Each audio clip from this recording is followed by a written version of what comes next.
Especially now, during the corona pandemic, the demand for online child porn seems to be surging. The production of millions of pornographic images of children being sexually abused. They are uploaded from cell phones, webcams, and computers. The pandemic has impacted all aspects of life. Well over 1 million people globally have now died due to the virus. In many parts of the world, the way we've worked for generations has changed as more and more people work from home, utilising the technological developments of the last few years. But if you look closely, another spectre follows us down this path, a parallel pandemic. And that is one of online child sexual abuse, which has taken a sharp rise around the world. Back in April, on the Impact Coronavirus and Organised Crime podcast, we did an episode based around human trafficking and coronavirus, where I spoke to Anna Borgström, the CEO of NetClean, who was already warning that with more people working from home, this would become an issue. Well, I think that both the offender and victims, children, are spending more times at home and more times out of the office. And I don't think that we have ever lived in a time where we have so many children unsupervised on the internet. And the law enforcement also report that they see an increase in discussion in online forums where offenders say that there is easier to access children right now. Countries around the world are now entering a second lockdown to stem the tide of COVID, and in October, the Internet Watch Foundation reported an increase in numbers of public reports of child sexual abuse, with more people working from home among the contributing factors. Today we're going to be speaking about online child sexual abuse material, COVID and technology. This is Deep Dive, exploring organised crime from the Global Initiative Against Transnational Organised Crime. I'm Jack Megan-Vickers. And I'm Lucia Bird, representative de Lugo.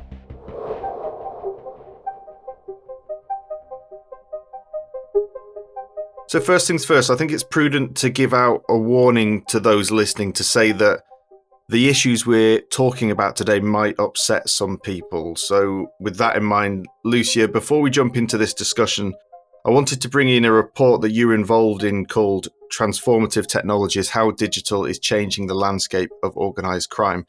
There's a chapter in this report on human trafficking that is particularly relevant for the subjects we're discussing today. According to the report, child sexual exploitation is one of the crimes adapting quickest to the digital age. Can you tell us about that? Well, across organised crime, networks are really using the opportunities that are offered by tech to facilitate their operations. And it's not just in what we usually think of as cybercrime, but also more traditional organised crime areas. And in the report you mentioned, we look at 5 different markets, looking at wildlife crime, the illegal antiquities trade, drugs, and human trafficking and human smuggling. And our findings about how the different criminal markets are using tech vary between the markets. But overall, it really means that criminals have lower overhead costs, greater anonymity, and lower risk. And these factors are really emphasised in the context of human trafficking and child sexual abuse material online, known as CSAM. And recent research found that under half of child trafficking victims met their traffickers face-to-face, with most using texts or messaging apps to communicate. And this can really pose a challenge to catching the perpetrator when they've never met the victim. And in child sexual exploitation in particular, the market has really adapted to use a wide range of tech tools, ranging from group file sharing services or using online platforms to groom victims, abuse to order dynamics, which is where the abuse is directed from afar across the internet. And in a really important trend, the live streaming of sex acts to a closed audience. And this is really difficult for law enforcement to track, as it leaves no record of the images streamed on the devices used. So law enforcement really have to be part of that group at the time it's being shown. And has demand for child sexual abuse material been on the increase over the years? At an absolutely horrifying rate.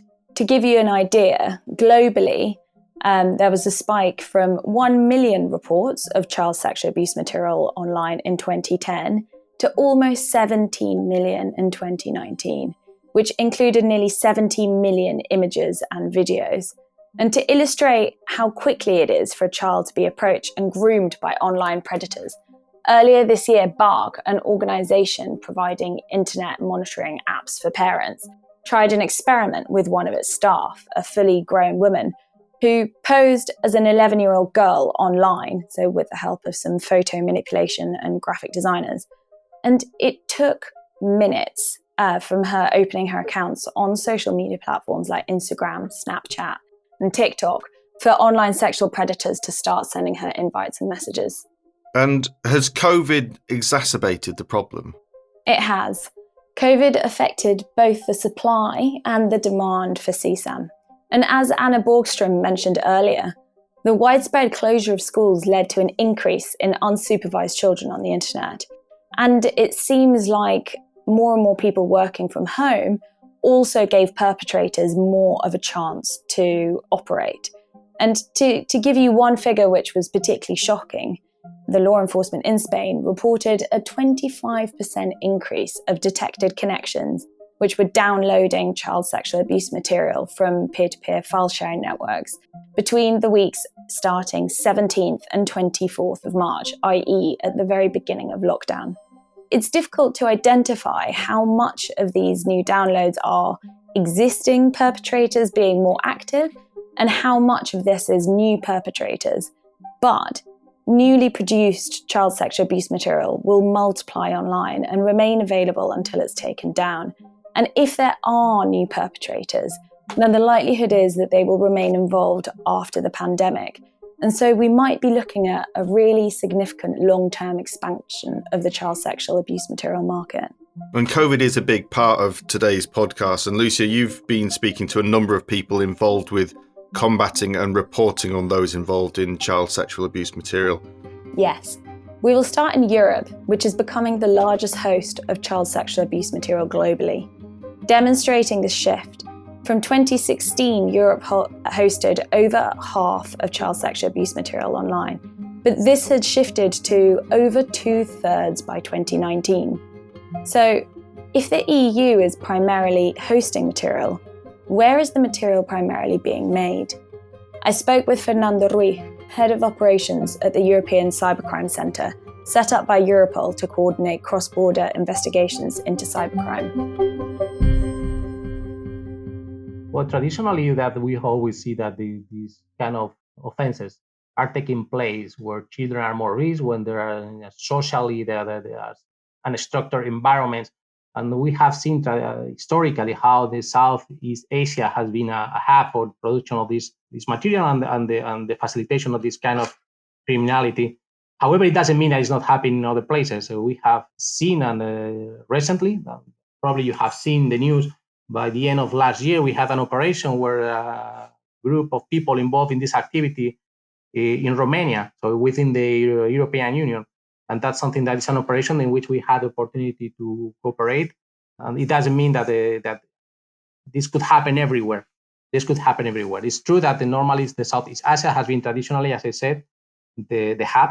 But I wouldn't be surprised if we suddenly identify a group of a small network operating in a developed country. So, Fernando, how have the websites and platforms in which this material is shared changed over the years?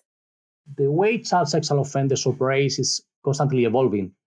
Child sexual offenders learn about the successes, the law enforcement, about the mistakes they made in the past, and they are constantly reviewing their operational security in order to be sure that there are no leaving traces and the difficult activity of law enforcement.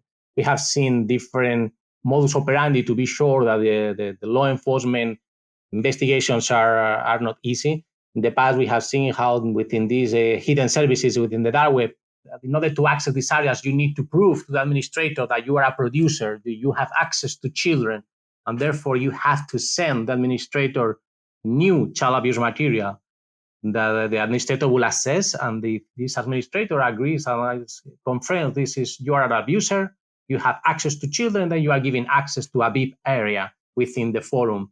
They know that it's something that from law enforcement is very difficult to infiltrate because we cannot send child abuse material. And that's a way of ensuring that the community is close only to child sexual offenders. And like this, we have seen different ways for operating, different modus operandi. And in general terms, this community is obviously very concerned about the security, about the activity of law enforcement, and they implement of kind of security measures. Many darknet markets sell a whole range of illicit goods, ranging from drugs to firearms. For example, Alphabet, or more recently, the Wall Street market. Is that similar to the darknet sites you are seeing offering child sexual abuse material? Yeah, that's something very unique in this area, is that hidden services focus on child sexual exploitation are very specific. We have seen that some other online markets, some other hidden services, they are involved in different criminal activities. Just to give an example, when we took down together with the Dutch and the FBI, we took down Alphabet, that black market was dealing with all kinds of criminal goods. They were dealing with drugs, firearms, they are dealing with all kinds of illegal goods. Well, something very specific in the area of child sexual exploitation is that the hidden services involved in this kind of criminality, they are only focused on child sexual exploitation.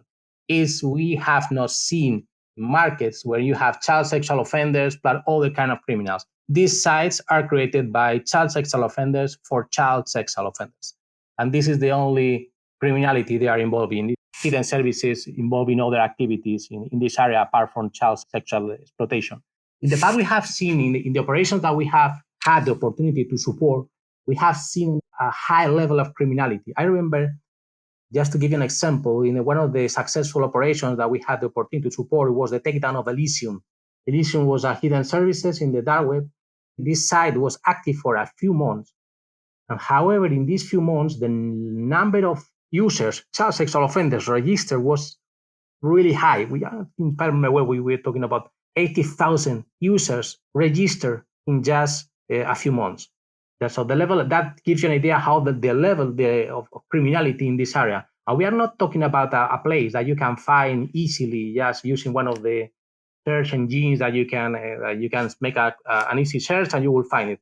We are talking about hidden services that in order to find it, you really have to look into it.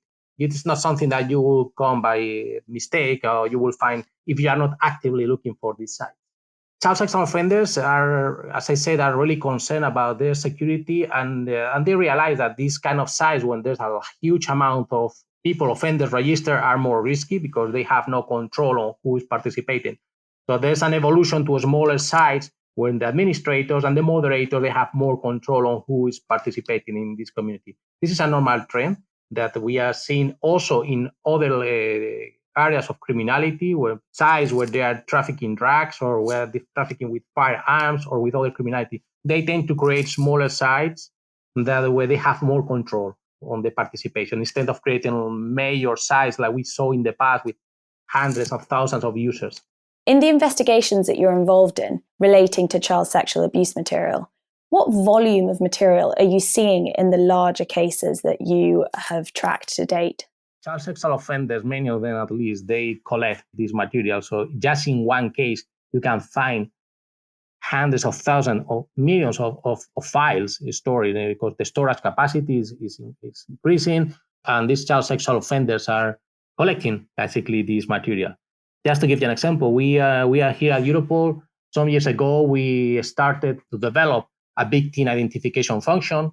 In order to do it properly, we established a database of child abuse material with videos and pictures that we have received from the law enforcement partners coming from the investigations they are developing.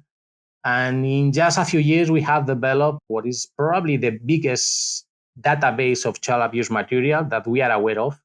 And we are talking about close to 50 million unique files stored currently in our database. So that gives you an example of the amount of child abuse material available and produced. What's the biggest challenge that you face in your work? We are losing possibilities, our capacities that we used to have in the past because of the evolution of the online environments. We have the lack of data retention. Just to give you an example, in some countries, it's a complex issue. The development of technology, the use of encryption, that we are having less access to data that we used to have, is difficult in the investigations. Something that is I have to mention is the limited resources that we have in the law enforcement community. As I said, the level of criminality is really high. And if you just take into account the amount of referrals that we receive, and here we have figures that we receive, for example, from NECMEC, from the National Center for Missing and Exploited Children in US, they receive the referrals from the US-based platform in the area of child sexual exploitation, and we are disseminating these referrals to 18 EU member states. We see the important amount of referrals that we are disseminated on a regular basis, and all these referrals have to be properly checked and analyzed, because any of these referrals could lead directly to identification of a victim or the identification of an offender. And this is a huge workload. This is something that's really challenging with the pace we are seeing, the increase of referral that we are seeing. Unless we take actions to properly handle these referrals, we won't be able to cope with it. Now we are really struggling to cope with the number of investigations we have, with the amount of information we are receiving. So therefore, we have to combine expertise, resources, and a proper use of technology to tackle these problems. That was Fernando Ruiz, Head of Operations at the European Cybercrime Centre, Europol. It was interesting that Fernando mentioned encryption being an issue for law enforcement. That's something we'll have a chat about later on in the podcast. Yes, we will, and it's a fascinating topic. Now, one significant website which became the focus of law enforcement investigations, supported by Fernando's team at the EC3 Centre, was known as Dark Scandals.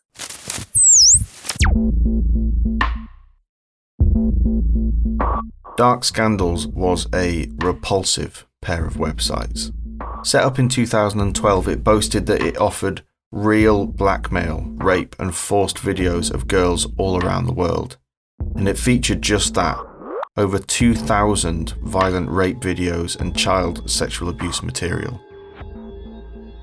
It was hosted on both the darknet and the clearnet, which means that people were accessing this material through a normal web browser like Safari or Internet Explorer. Indeed, the clearnet version of this website received page view numbers, and in 2014 it had 13,000 unique visits in just 1 week. To access this material, users paid for images and videos using the cryptocurrencies Bitcoin and Ethereum, or a user could upload their own material and receive abuse material in exchange. Obscene content was uploaded to an anonymous data transfer service, but before this, uploaded material came with rules, such as, and I quote, real underground sold slave girl videos, or videos with real rape / forced against will, even actively encouraging users to make their own material, stating that they prefer own made material and that they are happy to edit it how the user wants. The administrator, who went by the original online moniker of Dark, once rejected a customer's video submission because, and I quote, "It's just acted, we don't accept videos like that for the packs." As of March 2020, the Dark Scandal site had received about $1.6 million in Bitcoin and nearly $6,000 in Ethereum. In early 2018, law enforcement in the US began their undercover operations by sending a small amount of Bitcoin to one of the payment addresses linked to the site. They received a response from bitcoin@darkscandals.com, an email address hosted by an anonymous email service provider located in Germany. The content law enforcement received back revealed that Dark Scandals was distributing child sexual abuse material, described in the indictment in graphic detail, which I won't repeat here.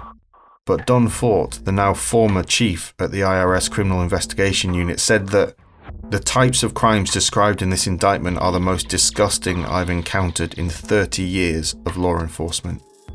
As investigations continued, law enforcement started to piece together who Dark was.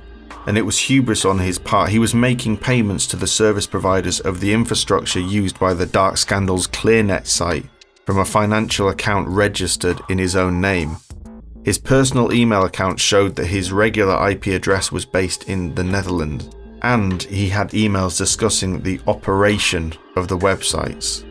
Then in 2018, while making a purchase, he identified himself as the administrator of the site. On the 9th of March 2020, the Dutch police arrested the alleged administrator, Dark, at his home in the Netherlands. He now faces charges of distribution of child pornography, production and transportation of obscene matters for sale or distribution, engaging in the business of selling or transferring obscene matter, and laundering of monetary instruments. That was Jack telling the story of the takedown of Dark Scandals earlier this year. The Dark Scandals site operated in a similar manner to many others on the dark net.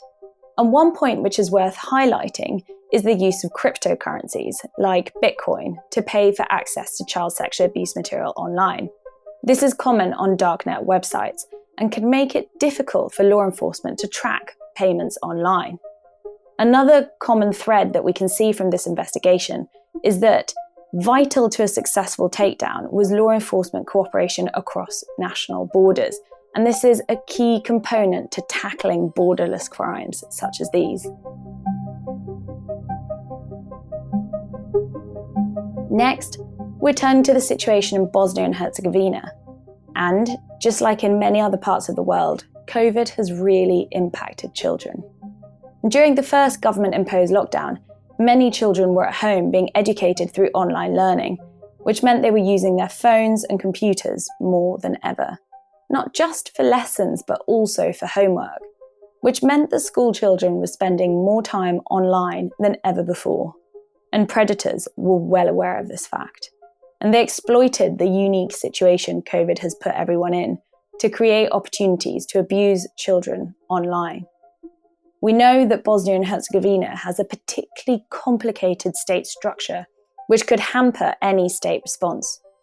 I spoke to Amela Efendik, the director of the European Resource Centre for the Prevention of Trafficking and head of the Bosnia and Herzegovina Office for the International Forum for Solidarity, IMAUS, a civil society organisation working to combat trafficking internationally. So there is the national layer, then there are two entities, the Federation of Bosnia and Herzegovina and Republika Srpska, and then there is Brčko district.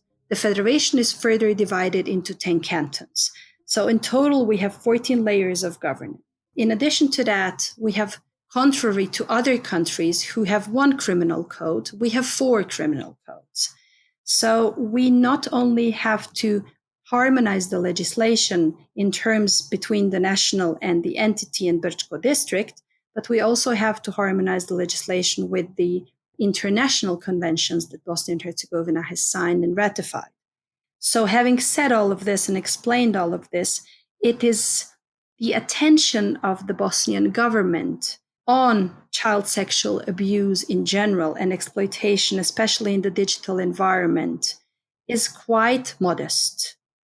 It is predominantly driven by international donors and by local NGOs, but in terms of any financial means that the government has invested, there are none in the prevention of online child sexual abuse and exploitation. So, despite this state structure, has the increase in child sexual abuse material online created a demand for action by the government? It really remains a very, very low government priority, although we are trying to do our best to increase the awareness that children in Bosnia and Herzegovina and the whole region are very exposed to online child abuse and exploitation, and that there must be increased involvement and action from the Bosnian government to suppress these criminal offenses and criminal activities and to work more on prevention, education, and awareness raising. And how is technology being used by the perpetrators? From our research and from the follow-up that we do through the Safer Internet Center, in Bosnia and Herzegovina, predators mostly engage with children through the social networks. The social networks are immensely being used by predators to get to know the child, to groom the child, to engage with the child, and to make the child engage into the activities that the predators would want to. So make the child engage into something that has been called child pornography, and still in the legislation of Bosnia and Herzegovina and all its entities in Brčko district, it is called child pornography. But we are strongly advocating for moving away from calling child sexual abuse and exploitation child pornography, because pornography is something that stands for a voluntary act of an adult. And it can, in no sense, and legally, it cannot stand along with child or child pornography, because the child, in accordance to the convention, so all the international and local legislation, cannot accept any exploitation. So there is no consent of a child to any pornographic activities. You mentioned crimes relating to the dissemination and download of child sexual abuse material. Are these being prosecuted and investigated by law enforcement successfully? Yes. So the cases are being identified and they are being investigated by law enforcement. For example, during 2018, I can give you some statistical records. There have been 26 orders for investigations for the legislative offense, so for the criminal offense of usage of child or pornography. 3 of those have been dropped. So altogether, of the 26 orders for investigations, there have been 13 indictments made by the prosecution. And when we do see these successful convictions, what type of sentencing are we seeing? Well, unfortunately, contrary to the investigations and to the indictments, when it comes to the offenses and to the sentences, they are very low. And by saying this, let me say that for this specific criminal offense of usage of child for pornography, the scope of sentences is from 6 months to 10 years. 10 years is for the forcing of a child to participate in the production of child sexual abuse material. This sentence is a maximum of 10 years by legislation. Whereas what we see in the statistical records in terms of the offenses, so of the 13 indictments that have been made during 2018, we have a scope of the largest sentences were 5.9 years and 6.2 years for the criminal offense of usage of a child for pornography. The majority of sentences were from 3 months to 1 year, whereas even there, 4 of the 13 were only on a probation period.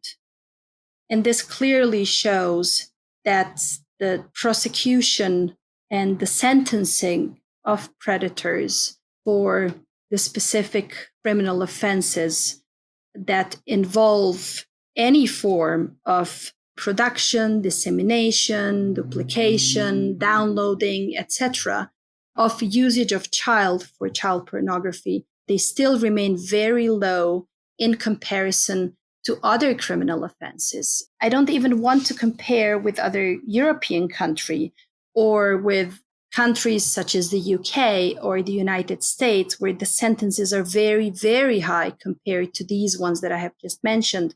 But I will say that, for example, for drug usage, for drug production, for drug dissemination in Bosnia and Herzegovina, first, the legislation is almost the same, and I would never compare the production of drugs and the usage of drugs to such a terrible criminal offense that is the usage of child for pornography. In my view, those two cannot be compared at all. And the usage of a child for pornography is a much stronger and much more terrible and much more horrifying criminal offense than the production of drugs. Yet, the sentences for drug production or possession or distribution are much, much higher than those that I have just mentioned. Criminal sentences seem to be surprisingly low for this kind of crime. Why is that? It largely depends on the judge and on the prosecutor who prosecutes the case and their abilities and their willingness and their understanding of this criminal offense. We have to work on the education and capacity building of both judges and prosecutors to prosecute this criminal offense and to, for example, not use so many alleviating circumstances on the side of the offender who was producing or downloading or disseminating child sexual abuse material. And to give you an example, the alleviating circumstances are that he is a father of 3 children, that he is unemployed, that his social background is poor, that he has said he was sorry, and those cannot be used in court for such criminal offenses that involve children, especially exploitation of children for child sexual abuse and production of CSAM. What is your and Emmaus's focus in responding to the growing threat of child sexual abuse material online? The focus of the Safer Internet Center and of IFS Emmaus in general is on prevention, not only because of the background of this crime, but also because we have a lot of experience in assisting victims of human trafficking in Bosnia and Herzegovina. For a very long time, we have provided shelter, accommodation, and recovery for victims of human trafficking. But then we came to a point when it was very clear that we can not only be reacting to a criminal offense. It is very important to provide victims with the needed recovery and assistance. But we strongly believe that it is very, very important to educate our children, especially when we talk about the criminal offense of child sexual abuse online. It is very important to educate the children and to prevent this from happening at all, to prevent children from becoming a victim of this crime. So we could educate children, youth, but also parents and teachers how to keep their children safe. We are trying to educate children on how to use the technology in a safe way to stay safe online, to stay away from the predators, how to react, how to recognize grooming, how to not disseminate their private and personal information, how to generally safely use technologies to keep themselves safe, to keep their peers safe, to protect their friends, but also and foremost parents. And I really have to say that parents are the weakest target group in Bosnia and Herzegovina.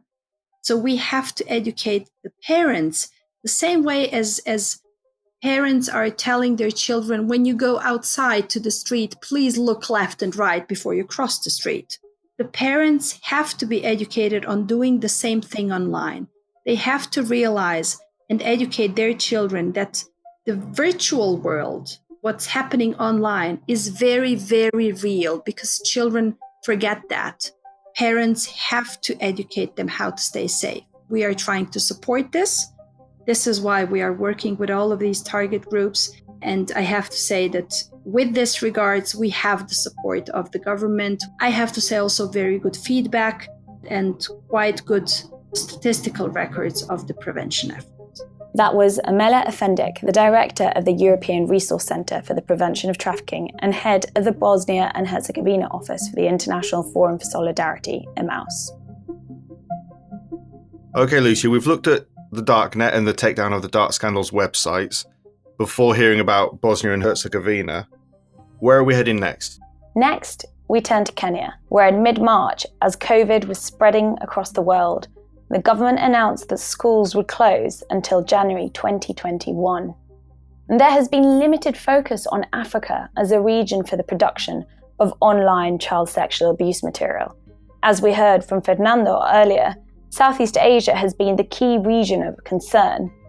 But as connectivity across the African continent has grown, there is increasing concerns that the continent is becoming more vulnerable to production of child sexual abuse material.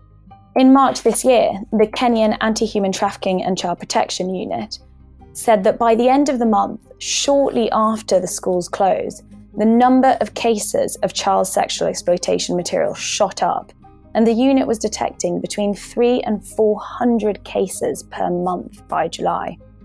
The disruption caused by COVID to education and the economy has increased the risk and vulnerability of already vulnerable children and individuals, and perpetrators have exploited this opportunity. Judy Cabera is a fellow of the 2020 Resilience Fund of the Global Initiative Against Transnational Organised Crime. the perpetrators were able to go to the online space, it shows they have really realized that things have changed. They are not able to move their children or their targets physically. And so they have really jumped ship and gone online. Of course, they also know that the space is a very good hunting ground because they know this is where helpless and innocent children who are not even suspecting of such criminal activities are online. So basically, we've seen they have really changed how they operate. They have really made use of the online space to use children to produce material that they can earn their living and at the same time continue growing their clientele. And probably after we have an ease in movement, we are going to see this online abuse of children move offline, where actually children will be made to meet their future abusers physically. Schools in Kenya, like many countries around the world, have been educating children online due to COVID. How specifically have perpetrators tried to make the most of these new conditions? They have come up with a very cunning way of intercepting or of interrupting classroom, whether it's on Zoom, whether it's on eMeet, or whatever platforms that children are using. They're coming up with groups that children are likely to identify with and actually fall for. For example, in Kenya, we have the Kenya Certificate of Primary Education. It's written in short form KCPE, and we've had a group called KCPE Revision Group. And you can imagine a perpetrator coming under the name of KCPE Revision Group. So a lot of children are likely to jump and join that group, thinking that it is actually an authentic group. They also have come with other groups such as a PP1 play group. PP1 are younger children who are mostly below the age of 6, and they easily join these groups unknowingly. Do we know who is behind this production? Is it individuals or networks, foreigners or Kenyan nationals? It's a mixture. This relationship of where locals and internationals come together to commit such crimes is still happening. And this is happening because we realize that if you look at, for example, the areas where this material is being produced, a place like Kibera, for example. Kibera is very, very densely populated. This is a place where if I took you today and I asked you tomorrow to go back to the same place, you'll never find your way back there. So even when you look at the nature of such places, then it really shows the people involved in, for example, producing such material in Kibera. These are the locals who understand the houses, the streets and everything. So the local aspect of it is quite entrenched and they're quite involved in this production. But again, where are they getting the money or where are they taking this material? It shows they have another class of people, the people with the money, the people with the technology. Looking at also what the anti-human trafficking unit has stated earlier on, the materials, yes, they are consumed locally, but also they have identified areas where the material is also sent outside the country. You identified the Kibera slums, the biggest slums in East Africa, as a hotspot for production. Can you tell us a little bit more about the dynamics around production of child sexual abuse material in the Kibera slums? Actually, another tactic we've seen these perpetrators use is do live streaming of child abuse material. So in Kibera, for example, the people bring children together and even a few grown-ups. You can imagine it's like a crew that they bring together and they prepare these children in advance and they go and hire a certain room and they pay the owner of the room probably like less than $5 for them to use the room. They can say, we are just going to use this room probably for just 30 minutes. To prepare and to put the kids together. And what they do is they give these children alcohol, or sometimes they even give them hard drugs, and they start streaming live this kind of, really horrible kind of production. And it's streamed live. And they are very tactical in that they don't do it for so long because they know the moment they start doing it, of course, the police are watching. So the live stream doesn't even take longer than 10 minutes. So they do it, and once they're done with the live streaming it, and at the same time they're recording it, they move to another area in Kibera. Kibera is so huge, and even if the police arrive there, it's so hard to trace them. Because as soon as they're done with that, they just start another live stream, and, it becomes like a game. And if you look at the second area, the coastal area of Kenya, this is an area that is quite popular with child sex tourism. And we've also seen the same tactics employed in Kibera, employed in the coastal part of Kenya, especially Mombasa. They do the same thing, put children together, mostly young girls, below the ages of 18. And they do the same thing, live streaming and recording for distribution. What is the perception of online child sexual abuse at a community level? Is it seen differently to its offline counterpart? Yes, it's perceived quite differently. A lot of the communities actually don't even know how the online space works. For them, they believe abuse of a child is physical. They don't see how a child can be abused by, being told, oh, something is online. They don't understand what you're talking about. Most of the people in the community do not perceive it as a crime. They don't know anything about the online space. So they don't perceive a crime that is committed online the same way they perceive a crime that has happened offline. And in the face of these growing risks, what should the response be in Kenya and the region more broadly? I think we still have to do a lot of awareness to try and prevent this from happening. Another thing is for the CSOs that are dealing with protection of children. They too need empowerment. So many of them are crying. There are budget cuts. They don't have proper funding. And so this has really hampered the operations. That was Judy Kabera, a fellow of the 2020 Resilience Fund of the Global Initiative Against Transnational Organised Crime. Okay, so given everything that we've heard today, we need to tackle some of the bigger questions in relation to online child sexual abuse material. For example, social media sites and other surface web platforms, for example, cloud storage companies such as Dropbox or Google Drive, seem to be widely used by perpetrators to disseminate or share material. What are the big tech companies actually doing about that? Well, there's lots of multi-stakeholder initiatives where tech companies are looking to strengthen the fight against child sexual abuse material and the use of tech in trafficking more broadly. So, for example, the Tech Against Trafficking initiative. But more specifically, tech companies share data with governments upon request, and they do take down and report some of the content on their website. For example, in 2019, there were around 16.9 million referrals made by US tech company firms, which included 69 million child sexual abuse images to the National Center for Missing and Exploited Children. That was up by 50% on the previous year. Now, that could show a growth in the child sexual abuse material market, but also greater reporting by tech firms. And that's a huge number, and it does suggest that tech companies are doing a lot. Yes, and it is a vast figure, but those figures hide one key point. 94% of images reported in 2019 came from Facebook. And why do you think that is? Well, the simple answer is because Facebook actually goes looking for these images. It scans all images and videos uploaded against a database of known child sexual abuse material. And then it uses these to create alerts that it reports to the National Center for Missing and Exploited Children, and also to shut down accounts. So this suggests that other companies could screen, like Facebook have been doing, but don't. That's right. So most companies don't do this kind of comprehensive screening. And of course, there are some platforms which are encrypted, such as WhatsApp or some of the Apple platforms, and they don't screen because they can't. Are they not required to, though? No.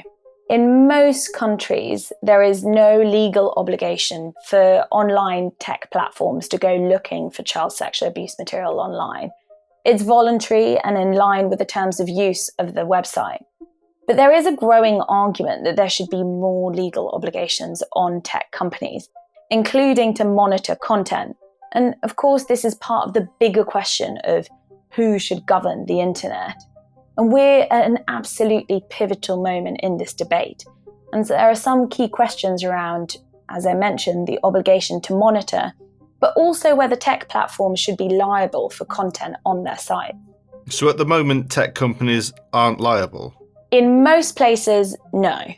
And it's a complicated area. Should tech companies be liable for content they're not aware of? And what obligations do you put on companies to take steps to make themselves aware? But as I said, the situation here is changing. To take one example, in the US, until 2018, Section 230 of the Communications Decency Act offered a full shield for companies from being sued for content appearing on their platforms or for removing it. But in 2018, the enactment of the Sesta-Foster package, which is two separate laws, the Stop Enabling Sex Traffickers Act and the Allow States and Victims to Fight Online Sex Trafficking Act, which created a hole in the protection offered by Section 230 and allowed penalisation of websites that knowingly assisted or supported in sex trafficking and prostitution. Now, the impacts of this to date haven't really been that clear, but the tide does seem to be turning in that direction. And more recently, the proposed Earn It bill, that's the acronym, which is currently passing through the legislative phases in the US, would permit enforcement of any state law regarding the advertisement, presentation, distribution of child sexual abuse material. So there does seem to be a change in approach. And also in the US, at the moment, a broader debate is being put forward to remove Section 230 entirely.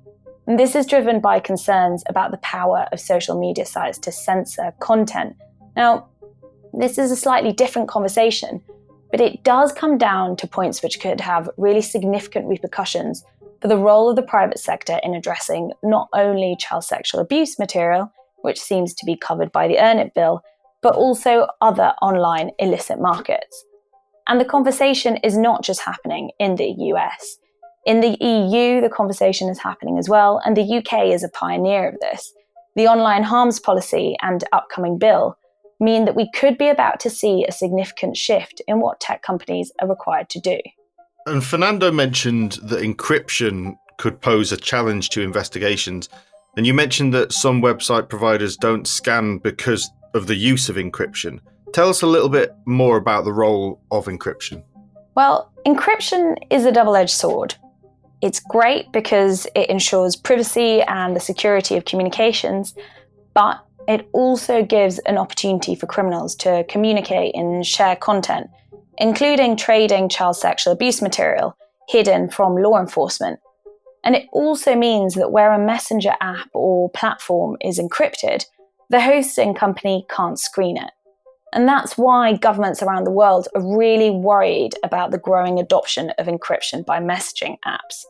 So last year, Facebook announced that all its services would be fully encrypted in the near future. And that means that those millions of reports would vanish. And this is really a key concern, with the EU identifying it as one of the biggest challenges in the strategy it published in July for a more effective fight against child sexual abuse. Now, the way forward that the EU proposes is that there should be solutions that allow companies to detect and report child sexual abuse material in end-to-end encrypted electronic communications. But it's broadly accepted that if you build a backdoor into encryption, it can be used by anyone. So it's unclear what these solutions will look like. What is clear is that although we see the volume of child sexual abuse material growing extremely quickly, and it seems to have really accelerated through the COVID pandemic, the growth of encryption is hampering the ability of both the private sector and law enforcement to identify it. Indeed, that's certainly something that we need to think about. Well, that's it for this episode of Deep Dive Exploring Organised Crime. And we'd like to thank Fernando Ruiz, Amela Efendik and Judy Kabira. The paper from the GI that we discussed at the top of the podcast, Transformative Technologies, is available in the summary to this episode, and it's also available on our website, which is www.globalinitiative.net. While you're there, you can access loads of other research from the Global Initiative Against Transnational Organised Crime, publications ranging from corruption to gangs to drug trafficking and environmental crime. And there are also other podcasts available from the GI, such as Africa and the Global Illicit Economy, Faces of Assassination, and our brand new Spanish language podcast, Coaliciones por la Resiliencia. Please rate, review and subscribe to the podcast. Share it around as well. It only takes a moment of your time, but it helps us improve the show. You've been listening to Deep Dive Exploring Organised Crime from the Global Initiative Against Transnational Organised Crime. I'm Chap Megan Vickers. And I'm Lucia Bird Ruiz Benitez de Lugo. Thanks for listening.